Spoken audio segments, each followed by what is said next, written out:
Hi, Mr. Mortgage at you on the 21st regarding a new report out on home equity lines and loans from Standard & Poor's.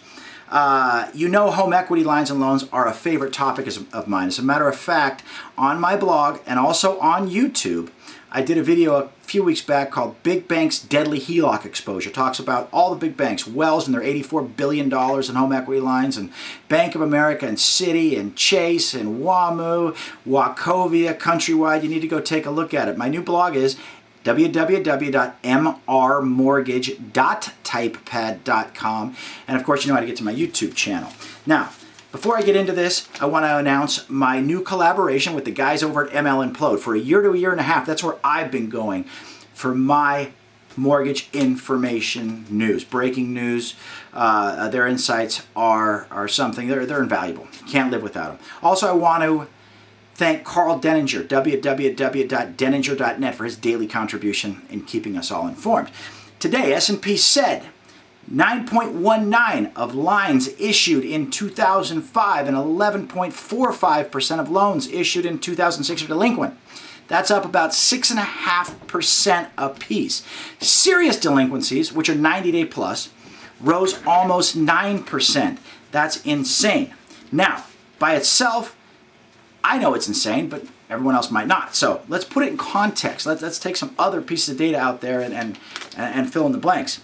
Bank of America earnings call this morning was rather bleak. 82% of net charge-offs related to loans where the borrower was delinquent and had little or no equity in the home.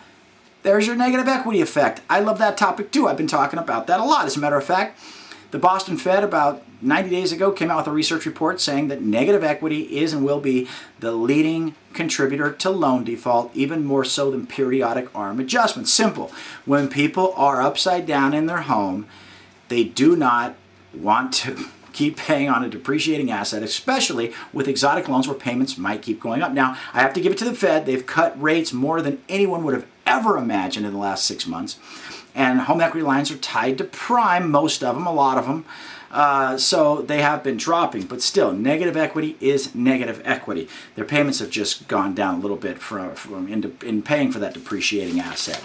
Now, I want to also tie it in with this Fitch report here. Okay, Fitch, U.S. home equity woes. Banks grapple with higher losses. This can be found on my blog as well. This came out on March 7th when Fitch, actually March 14th, but on March 7th, Fitch took negative ratings actions against 8 of the largest banks in the nation. Talks about their home equity exposure, their growth in 05 to 07, how many loans they have on their books, the percentage of those loans versus their total assets and their total equity. And it's staggering. I mean, Countrywide, Washington Mutual, National City, Wells Fargo, Bank of America, Citigroup, they're all mentioned in here. And it's a pretty scary situation, especially when these lenders and banks have very little recourse. I mean, although they might be recourse loans, what are they going to get from foreclosing? They really can't foreclose because, you know, we're in a bubble state. These loans were mostly done in 05 or 07 in the bubble states. We're down 15 to 40% in those states. Home equity lines on purchases typically are done over 80% to avoid mortgage insurance, MI, right? So instead of putting 5 to 20% down, you get a second mortgage and you can do a 100% loan, or a 95, where you have an 80 first, a 15 second, 5% cash down, or 80-20, 0 cash down. You've all heard of that. On refis, most of them are between 75 and 100%. So if we're down 15 to 40%, and most of these loans are done in the bubble states, that means the majority of these homes or loans are likely in a negative equity position, also meaning it's likely to get worse. And it's all outlined here in this Fitch report. And it was a pretty scary report. It didn't get a lot of press. That's why I covered it. You know, these loans are worth 1 to 3 cents on the dollar out there. So I believe there could be some relief coming for consumers. Now, these banks aren't selling them. They're just holding on to them, watching them drop one by one.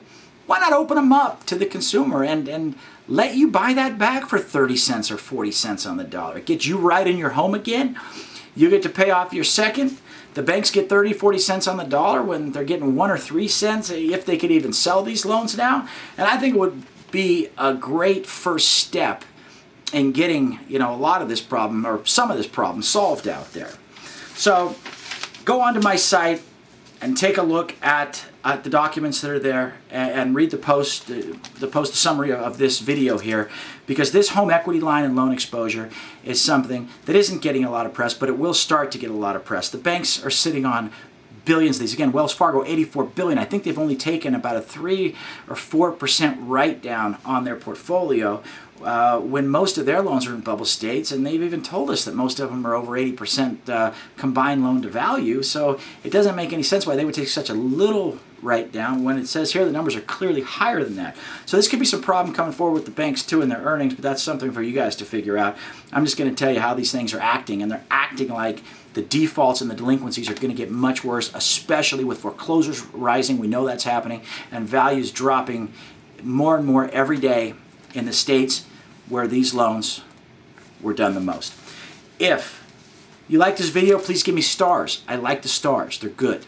Go on to the comments section and let's talk about this. If you're not part of the solution, you're part of the problem.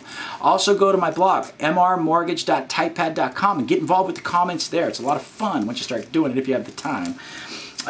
Anyway, have a great day. We'll be right back at you with something else tomorrow. And don't believe the hype.